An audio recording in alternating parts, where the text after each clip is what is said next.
Lonely rancher posted for a farm hand, but a girl with no shoes arrived and stayed forever. Wyoming Territory, winter, 1871. The wind screamed low across the empty plains, dragging curls of snow through brittle brush and over sagging fence posts. The sky was a pale wash of steel. In the distance, the mountains looked like frozen bones. Granjero pulled his coat tight around him and stepped out onto the porch of his ranch house, his boots crunching ice. A pale sun hovered like a secret behind gray clouds, offering no warmth. He was 32 with the lean, sharp look of a man used to losing more than he gained. 4 years ago, the war had taken his youth. That same autumn, childbirth took his wife. Since then, silence had been his closest companion. The ranch kept going only because he did. Horses needed feeding. Fences needed fixing. Grief did not stop the snow, and hunger did not care about sorrow. The land stretched endlessly in all directions, wide and wind-battered, much like the heart inside his chest. He barely spoke these days, save for the occasional trip into town for feed or salt, or the rare letter sent. That week he'd tacked a note at the post outside the Dry Hollow General Store. Handwritten, neat, and simple. Farmhand needed room and food provided fair pay. Inquire at Row Ranch. He had not expected much. Most folks were headed west for gold or south for cattle trails. Few were looking to shovel dung in Wyoming snow. On the ride back from town, Randy had spotted a girl, thin, young, maybe 19, sitting on the stoop outside the bakery. She wore no shoes. Her feet were wrapped in burlap and twine. Her coat looked like it had come off a dead man. She said nothing. Her chin stayed low. Her eyes fixed on the dirt, but when he passed, she looked up just for a second. Something in her eyes, blue-gray like thawing lake water, stopped him cold. There was nothing in them. No big, no fear, no hope, just silence. He rode on. That night, the wind howled harder. Snow slapped the windows like someone knocking. Randy sat at the kitchen table, staring at the fire, holding an old handkerchief between his fingers. His wife had embroidered it with forget-me-nots. It had outlived her. He kept it in the chest pocket of his coat, close to his heart. Always had. He had not meant to think of the girl again. Yet hours later, as he brushed down the horses in the barn, her image returned barefoot and still. It stayed with him through supper and into sleep. A day passed. Then too, the sky darkened. On the third evening, snow began to fall in thick, silent flurries, cloaking the land in a slow-moving shroud. He was carrying a bale of hay toward the barn when he heard it, a knock. Found, almost nothing. Then again, he opened the barn door. There she stood, the girl, wrapped in the same coat, eyes level now, wet hair clinging to her cheeks. Her feet still bare beneath the twine and rags were turning red from cold. I saw your note, she said, voice raw. I can walk stalls, saddle a horse. I do not steal. I do not lie. Used need food and a place to sleep. Randy stared at her. He stood straighter, defiant, despite the trembling in her limbs. My name is Denise. He said nothing at first. The snow swirled around them. Come inside, he finally said, stepping aside before your feet freeze solid. And that was how she arrived, uninvited, unsab, and unforgettable. The morning after she arrived, Denise was already outside before Randy had stepped out of the house. A soft gray haze hung in the cold air. A snow still blanketed the earth, though the barn had kept her dry through the night.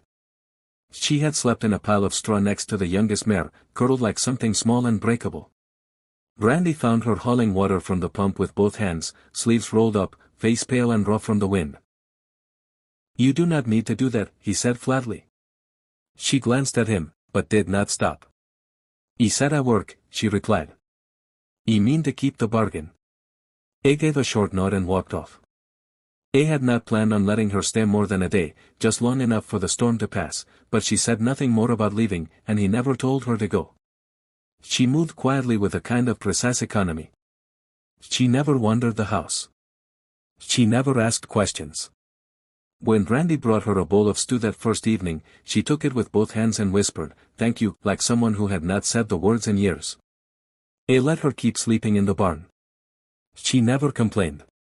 At dawn, he always found the stalls clean, the buckets filled, the harnesses lined up neat. He noticed too that the saddle on his black gelding, one he had been meaning to repair for a month, had been restitched in the back corner with tight, even thread. Denise never offered much about her past, not even when he asked. Once she said simply, I have done harder work than this. Anno tertime, when he found her barefoot again in the snow outside the barn, he scolded her, grave, more worried than angry. You trying to lose your toes? She shrugged, brushing straw from her skirt.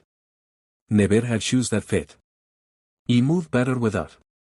By the third day, she had made herself small but useful. She kept to herself, but brought warm water into the house when she saw the fire had gone out.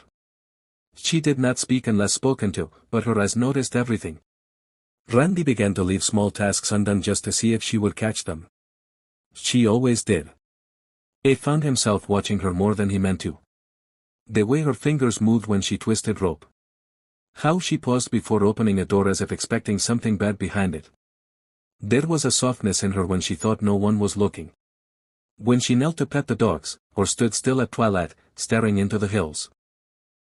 Still, Randy remained distant, not unfriendly, but not open either. A man who had buried his heart deep beneath the prairie dirt could not dig it up so quickly. Yet something about her presence unsettled the silence that had ruled his life for too long. Then one late afternoon he caught her doing something that stopped him cold.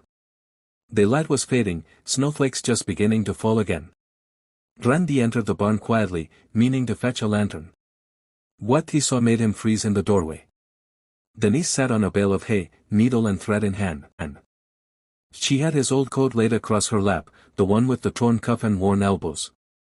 Carefully, gently, she was stitching the fabric closed using dark thread and deliberate movements.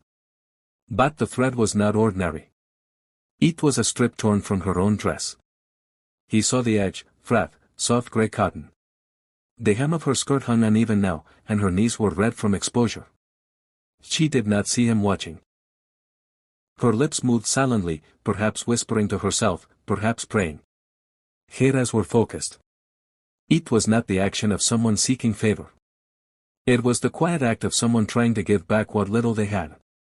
Randy said nothing. He stepped back out of the barn and let the door close softly behind him. That night, when she came into the house to refill the wood bin, she found the stove in the storeroom already glowing. A thick blanket lay folded on a chair beside it, and without a word, he nodded toward the chair. Sleep here tonight, he said. Barn's too cold. Denise looked at him, then at the fire, then at the blanket. Her eyes shimmered, but she did not cry. She simply nodded. Thank you. Randy did not respond. He turned away and walked back to the kitchen. But that night he lay awake longer than usual, staring at the ceiling, hearing the faint crackle of fire through the walls, and for the first time in years, did not feel entirely alone. The storeroom was small and smelled faintly of cedar and old wool, but for Denise, it was more than a room. It was the first space in her life with a door that closed and a lock that worked from the inside. There was a cot against the wall with a clean quilt folded atop it. A single oil lamp hung from a hook and beside it a shelf with a mug and tin basin.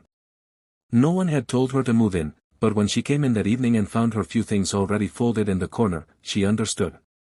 She slept that night like she had not slept in years, without her boots tied to her ankles, without her hand gripping a knife under her blanket. Used sleep. The days turned a little warmer, though the air still bit when the wind picked up. Randy began to let her ride.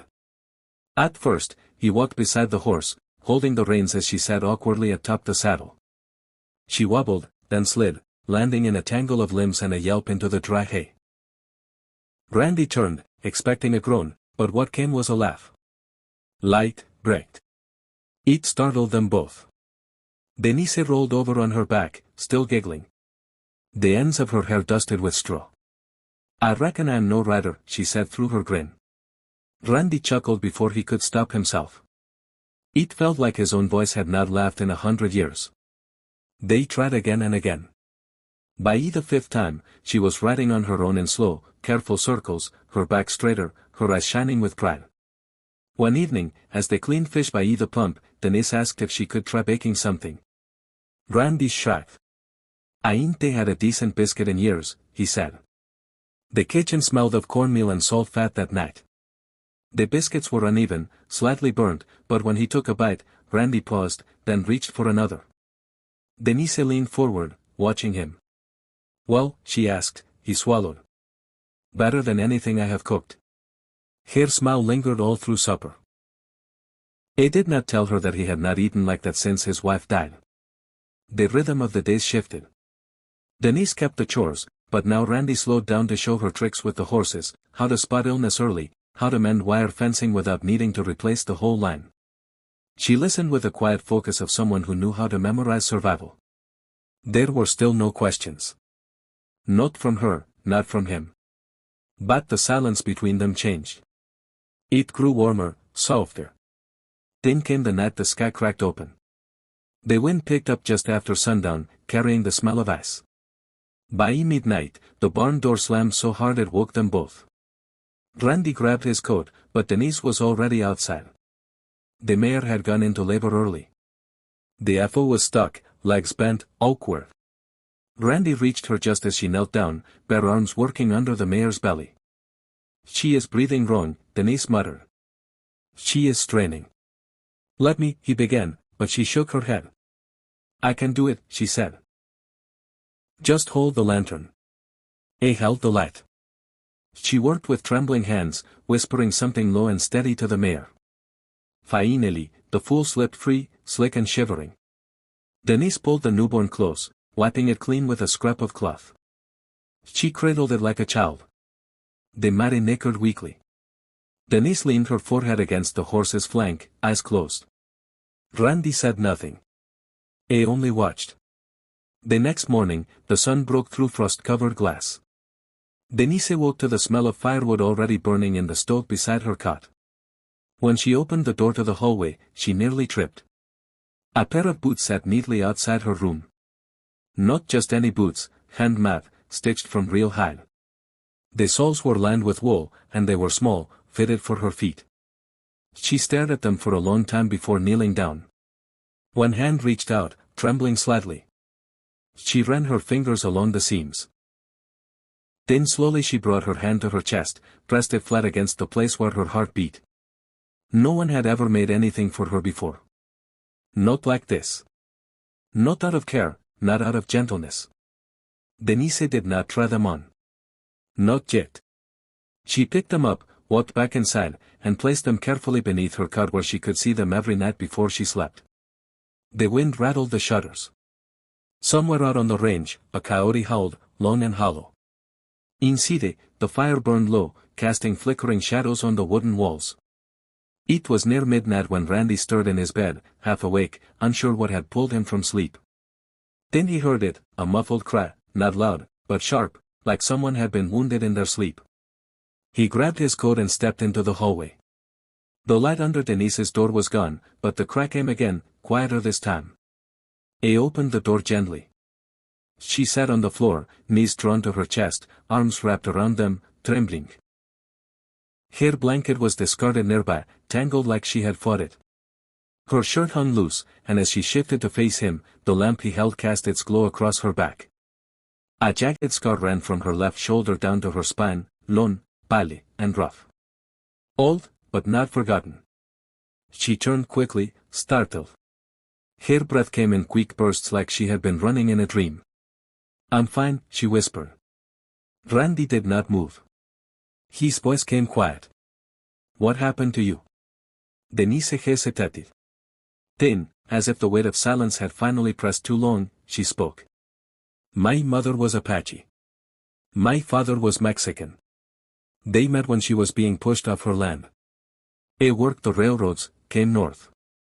They had nothing, but they tried to build a life in the shadows. They were caught. Father got hanged for stealing a mule he never touched. Mother, they sent her south. He never saw her again." She stared into the corner of the room. Her voice had gone flat. "He got sold to a rancher in Utah. With him and said I could cook and clean and stay in the barn. He was 12. By 16 he knew better. He whipped me once for dropping a plate. That," she nodded at the scar, "was the second time. Rys jaw tightened. He played dead during a fire," she continued. "Rolled under the boards, let the smoke blacken my face. They thought I burned. I walked 3 days barefoot before I begged for bread again. She looked up then, meeting his eyes. My name ain't Denise. I do not remember my first one. The last person who called me anything kind died too soon. The silence that followed was deep and wide. Randy did not ask anything else. He stepped back without a word and closed the door softly behind him. The next morning, he went into the old shed near the corral. There, under a tarp, lay a bundle of thick oak planks, what he had never touched since that spring 4 years ago, when he had planned to build a cradle for a child who had not survived the birth, for a future that had vanished before it began. He worked through the day, saying, little. By sunset, a frame stood in the corner of Denise's room, heavy, sanded, smooth, sturdy as the earth itself. A real bed, not a cot, not a pile of hay. A bed made by a man's hands for someone he meant to protect. That night, as she stood staring at it, Randy stood in the doorway, arms folded. It won't break, he said. Not ever, she nodded speechless. Then, after a long pause, she stepped forward, reached out. Randy took her hand gently in his calloused fingers brushing over hers. He did not speak. He did not need to. His grip tightened, not rough, but firm. A promise, not a question. A wait, not a comfort. You do not have to run anymore. The snow began to melt in patches, revealing dirt roads and muddy hoof prints that led in and out of town. With spring's approach came longer daylight, and along with it tongues loosened by too much time and too little business. At first it was just glances, a few men tipping their hats with smirks that did not reach their eyes. A pair of women who used to nod politely now turned their backs as Randy passed through the general store. One morning at the feed shop, the clerk tossed a sack of oats down and muttered under his breath, "Shame, what kind of girl a man brings into his house these days."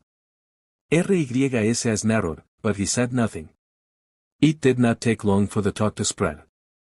Folks whispered of the girl in his barn, called her half-blood, wild blood, Apache. Some called Randy soft, others godless. But the worst called her a possession, something he had bought, not saved. Denise stayed on the ranch, never asking to go into town. She sensed the shift. She could feel it in how the dogs barked harder when riders passed too close, how the mail came slower, and how Rhys' voice, already quiet, had grown tighter around the edges.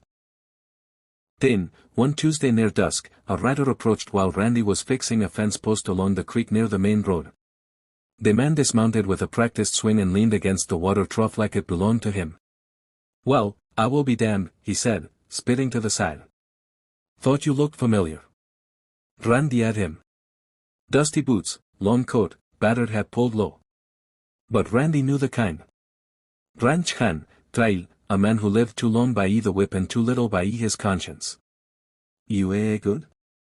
"He ain't in the mood," Randy said. The man grinned. "She yours now, little one with the mouth shut tight and them dark eyes. You remember that girl? Quiet but not dumb. Talk a beating better than most." Randy stood. The man stepped closer, lowering his voice. "She ran off, belongs to a ranch 3 counties over.